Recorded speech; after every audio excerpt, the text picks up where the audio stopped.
The hunt was over. He'd been chasing her for 2 months and 2,000 miles, and he was finally closing in on his quarry.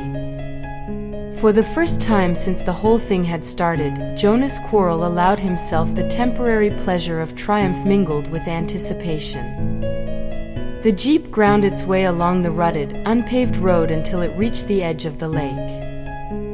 Jonas halted the dusty vehicle near a cluster of tall, swaying pines, switched off the engine, and sat for a moment behind the wheel. Then he opened the door and climbed out. He walked slowly to the water's edge and stood gazing thoughtfully out over the expanse of Sequence Lake, the visual focal point of the little Northern California town of Sequence Springs. Jonas had been in the vicinity for a few days, getting the feel of the place and planning his next move. Somewhat to his surprise, he had discovered he liked Sequence Springs and its lake.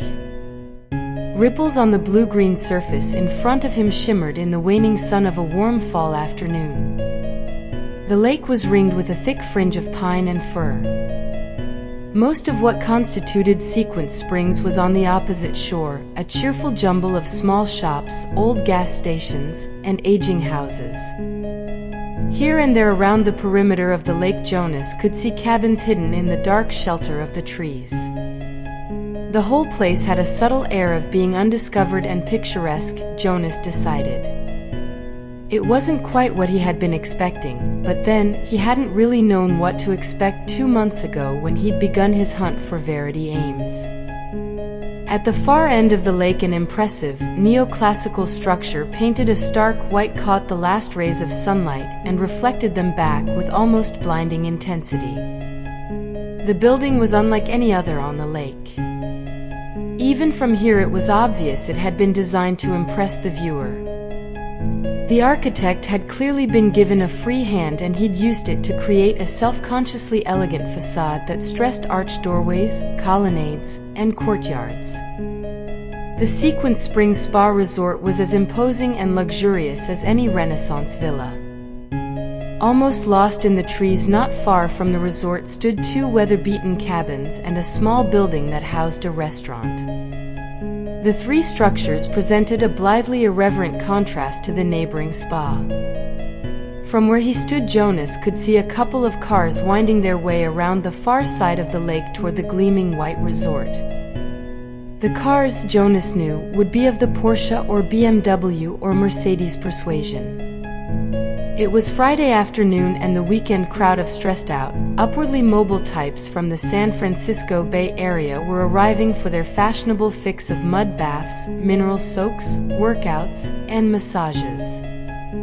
And after they had been through the spa's luxurious torture program, they would be in the mood for expensive wine and gourmet food that could be eaten with a reasonably clear conscience. The resort offered carefully controlled, reasonably stylish cuisine.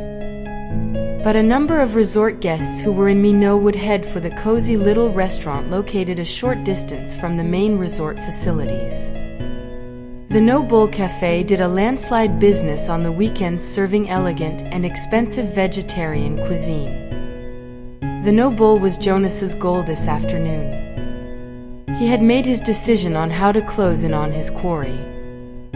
She owned the cafe and had been advertising in the local paper for a combination dishwasher, waiter, and handyman. Jonas was presently unemployed and happened to be an expert in the field of dishwashing.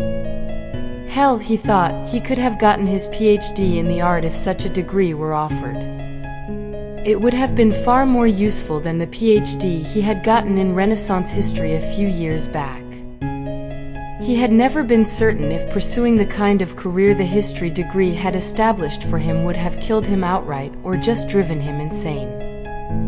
A sense of self-preservation had kept him from experimenting. Once upon a time, he had come very close to becoming a murderer because of his talent. He had decided then that the fascination of history was better left to those who had less affinity for it than he had. So he'd washed a lot of dishes in the last few years, mostly bar glasses. He'd also served a lot of liquor, which should have given him the skills of a waiter. And there was no doubt that he'd picked up a few skills as a handyman. He thought of the knife packed away in his duffel bag in the back of the Jeep. He was a real Renaissance man, he thought wryly. All the benefits of a classical education coupled with a lot of experience in the real world. What more could a potential employer ask? 400 years ago, he wouldn't have had any trouble at all getting work. His mouth was edged with a hint of laconic amusement as he reached into the pocket of his jeans and curled his long, lean fingers around a small circlet of gold. As soon as he touched it, the earring seemed to warm his hand, and a faint, tantalizing sensation that was both peaceful and pleasant and oddly anticipatory tingled deep within him. Jonas had discovered that the earring was as effective as a shot of tequila or a couple of bottles of beer when it came time to soften the rough edges of a hard day. He withdrew the tiny piece of feminine jewelry and examined it as it lay innocently in his palm. It wasn't the first time he had looked at the earring and tried to fathom its compelling mystery. The truth was, he hadn't let it get out of his reach in the 2 months he'd had it. Jonas felt distinctly possessive and protective toward the earring. The odd thing was that the possessive feeling extended to the woman who owned it, even though he had never met her. Somehow, in a way he couldn't yet explain, she was part of his future. And it was now time to meet her. The compulsion to locate the owner of the golden earring had brought Jonas a couple of 1,000 miles from a Mexican waterfront bar to Sequence Springs.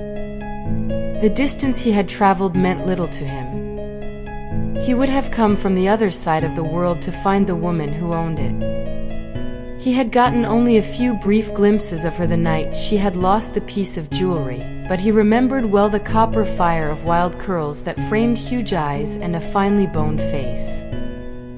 He recalled, too, her soft, slender, feminine shape in the golden light spilling through the open door of the cantina.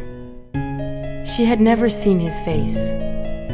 Verity Ames had been too busy fleeing back to the safety of her hotel. He could still hear the echo of her high-heeled sandals disappearing into the darkness. It had taken Jonas a week to find out the name of the earring's owner. In true Mexican tradition, money had crossed palms just to get the elemental piece of information. That had been the easy part. It had taken nearly 2 months to track her down to Sequence Springs, California. All the while the earring had burned in his pocket.